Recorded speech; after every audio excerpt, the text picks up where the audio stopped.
There's a quiet kind of fear that didn't exist the way it does now. Your phone vibrates or rings, and before you even look at the screen, your chest tightens. Your mind races ahead of the moment. Who is it? What do they want? How long will this take? What if I say the wrong thing? You let it ring. You watch it stop. Then you breathe again. Later you text back. Hey, sorry, just saw this. What's up? This isn't laziness. It isn't rudeness. And it definitely isn't a lack of care. This is phone anxiety, a very real psychological response to a form of communication that demands more than many people realize. To someone who answers calls effortlessly, this might sound dramatic. They see phone calls as simple, efficient, human.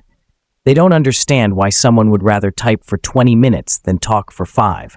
But what they don't feel is what happens inside the mind of someone who dreads the call. Phone anxiety isn't about disliking people. It's about how certain brains experience pressure, timing, and exposure all at once. A phone call demands immediacy. There's no pause button, no drafting, no moment to gather your thoughts. Texting gives you space. A call takes it away. For some people, speaking in real time feels natural. Their thoughts arrive fully formed, ready to be spoken. For others, thoughts need time to surface, to organize, to settle. When a phone call begins, the words are expected before the thinking feels finished. And that gap between processing and responding creates panic. You know what you meant to say. You just think of it 5 minutes too late. That doesn't mean you're slow. It means your mind works reflectively, not reactively. And phone calls don't respect reflective minds. There's also the invisible pressure of conversational rhythm. Silence feels dangerous on a call. A pause that would feel normal in person suddenly feels awkward, even suspicious. You worry the other person thinks you're distracted or uninterested or that the line dropped. So you speak before you're ready. You agree before you're sure. You answer before you've thought. And afterward, the replay begins. You revisit every sentence, every tone, every moment you wish you could redo. Another layer of stress comes from what's missing, visual information. In person, faces guide you. You read expressions. You see when someone is joking, confused, or about to speak. On the phone, all of that disappears. Now your brain has to work harder, listening for tone shifts, decoding meaning, filling in gaps. It's mentally exhausting. You're not just talking, you're interpreting. Constantly. That cognitive effort is invisible to others, but deeply felt by you. This is why phone calls can leave you drained in a way texting never does. Then there's interruption. On the phone, people talk over each other. Both stop. Both start again. It feels clumsy, uncontrolled.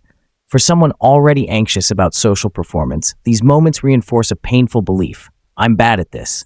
Social anxiety often intensifies phone anxiety because calls combine multiple stressors at once. Real-time performance, unpredictable questions, no easy exit, immediate evaluation.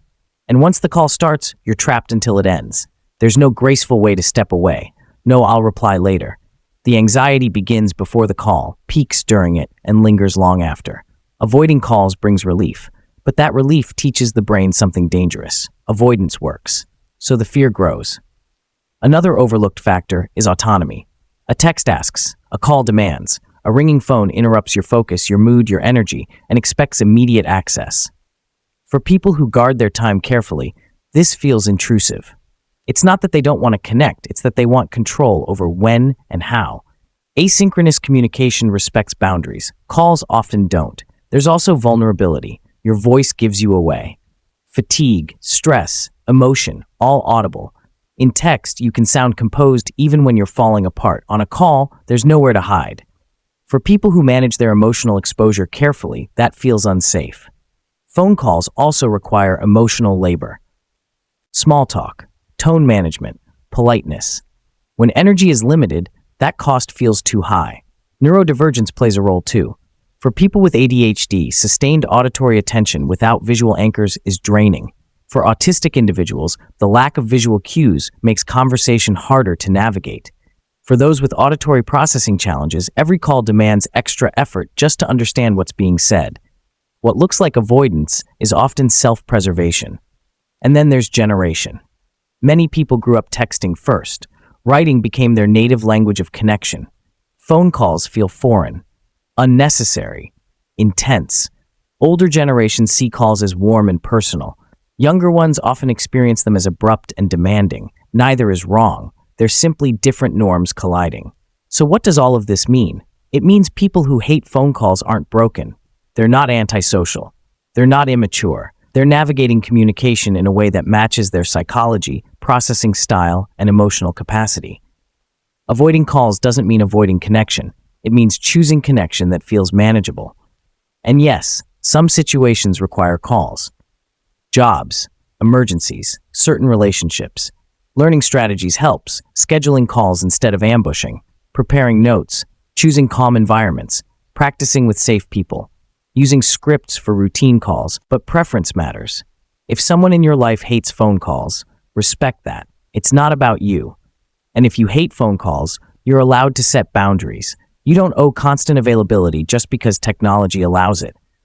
The future of communication isn't one size fits all. It's flexible, adaptive, human.